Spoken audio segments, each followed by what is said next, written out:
Well, hey, welcome back. Dave Dubeau here. And today we're talking about, are mobile homes good investment properties? Now, I've got quite a bit of experience back in the day doing mobile home type deals. So that's what we're going to be taking a look at here today.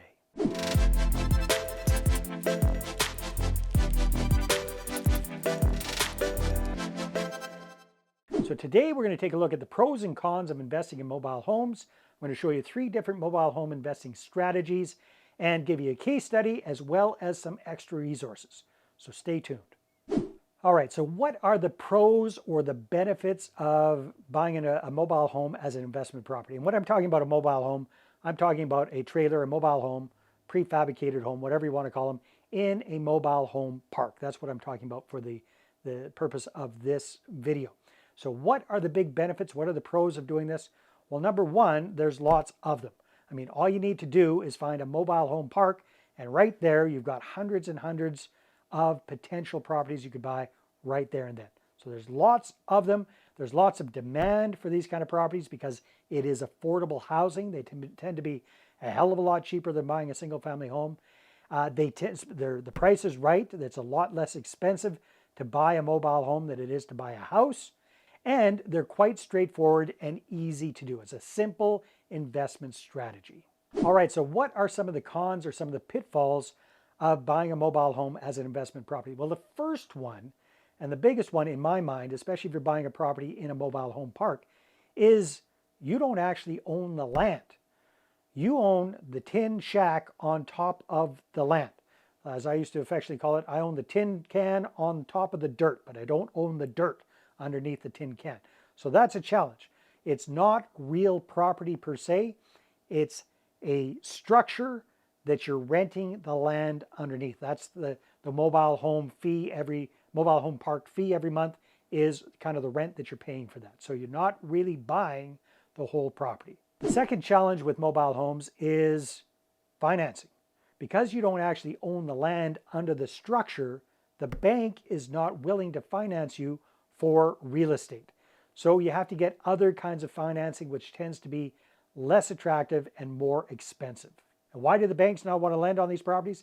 Because literally it is possible to pick up this property and move it. That's why they're called mobile homes. They can be mobile. They can be quite easily moved from one place to the other. So the banks hate that.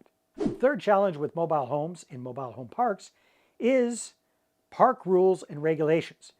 You have to abide by whatever the rules and regulations are of that particular mobile home park.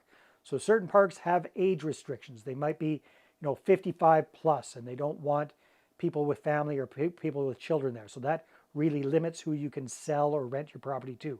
Other mobile home parks have specific rules and regulations for that particular property.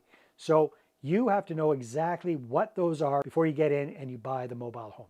And the fourth potential challenge with mobile homes could be the clientele. Now, this isn't a generality, but certain mobile home parks are not as good as others, and they tend to attract a certain level of renter, of owner, of clientele. So you want to make sure that you understand that before you get in, exactly who are your neighbors going to be, what is the makeup of the other people who are living in that park. Okay, so what are some of the different strategies that you can use when you buy and you want to sell a mobile home? Well, the first one is just the fix and flip. So you find a smoking deal on a mobile home, you buy it, usually all cash, you fix it up, and then you sell it again for a higher price, and you make the difference. Kind of the same idea as flipping a house, but these tend to be a lot less expensive. So that's one way that you can get into mobile homes. The second strategy is to buy the mobile home and then sell it via a lease option. So what does that mean? You buy the property, probably all cash or perhaps with a little bit of owner financing, whatever that is, and you sell it to the end buyer, but not all at once. You sell it via a lease option. That means it's a rent to own deal. So they're renting the property from you until they've built up enough payments that they can buy the property, that you sign the property over to them. So that's the second way that you can get into mobile homes. The third strategy is kind of similar to the second, but this one, you're buying the mobile home, and then instead of doing a rent-to-own deal, you're selling it and you are being the bank. So you're selling them the property, well, not the property, you're selling them the mobile home, and you are offering the financing. So you get a down payment, and then you've got an agreement, just kind of like if you're doing owner financing on a house, and you're getting regular monthly income here. So the trick is to try and get as much money as possible up front as a down payment to ideally cover a good chunk of what it cost you to buy the property in the first place. And then the cash that you're getting as the monthly payments after that are pretty much gravy. That, if you could wave the magic wand, that's what I'd love to see happen for you. All right, so this reminds me of one of the deals that I did early on in my real estate investing career. Way back in 2003, I did 18 deals in 18 months. And a number of those deals were mobile homes in mobile home parks. And the one that really pops to mind for me was a property that I didn't even want. I'd seen this property, it had been advertised for a long time, and I believe, if my memory serves correctly, they were asking $24,000 for this mobile home. And at that time, that was pretty expensive. Now, it was in a really good park, it was in a good area, and the mobile home itself was in pretty good shape. It didn't need a heck of a lot of work, or at least it didn't look like it needed. But I saw for one reason or another, it wasn't selling. It wasn't selling, and month after month after month, this thing wasn't selling.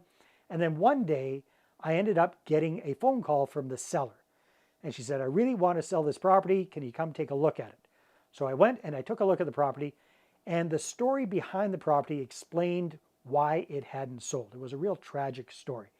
So bottom line was, the property belonged to the daughter of the lady that was selling it.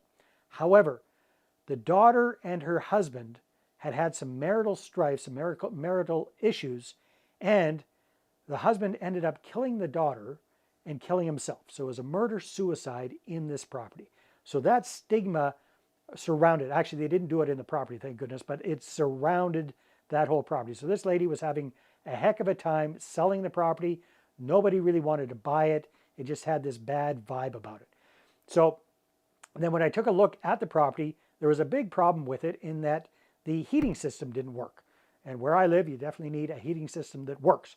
So not only did it have this bad stigma about it, but it was going to cost a few $1,000s to get the furnace repaired or replaced or whatever. So at this point, she was asking way too much money for it. And I said, hey, ma'am, I really, really sympathize with you for the situation that you're going through, but I'm not interested in this property. I can't see any way to really make any money on buying and selling this property.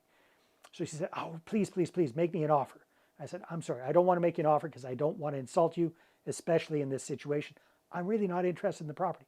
But I'll tell you what happened. She ended up chasing me down and insisting on me making an offer. And I really didn't want it.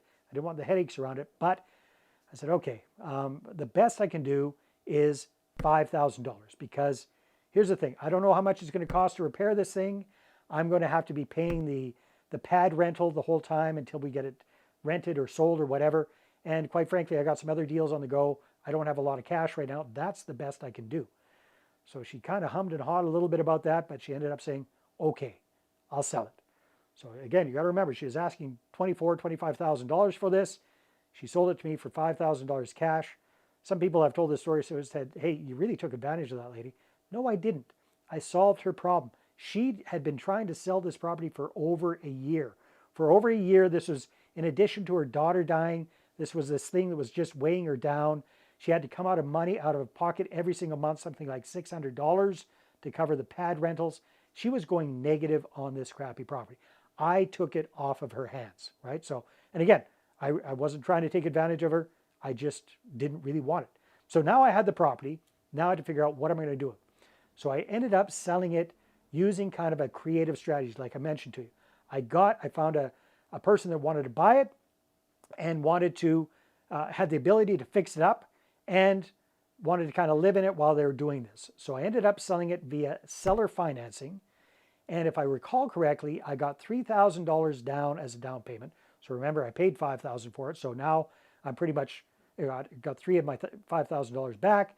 And the gentleman was making monthly payments of something like $500 a month. And the end price that we agreed on for the property was $20,000. So win-win for both of us. He was able to get in the property with not very much money down. He fixed up the property, fixed up the furnace, got it all nice and livable. And I got a nice source of income. In fact, after a few months, it was all pure profit coming into me for a couple of years while we got that deal up and going. So that's an example of a mobile home deal. So if you want some resources on how to do mobile homes, mobile home deals, one of the favorite books I've read on this is called Deals on Wheels. It's by a gentleman named Lonnie Scruggs. And unfortunately, Lonnie passed away a few years ago, but the book is still available. I think you can get used copies on Amazon. Again, it's called Deals on Wheels by Lonnie Scruggs. And I've got a good friend of mine, Christy Ducket, who's very, very active in doing mobile homes. She's got resources on that, so I'll put a link to that in the description below. And speaking of resources, if you're looking for a way to come up with capital to buy mobile homes or to buy any kind of real estate that you're interested in doing, then I've got the perfect resource for you, and it's my book. It's called Money Partner Formula. I'll put the link in the description below, or you can go to investorattractionbook.com and get your free copy today.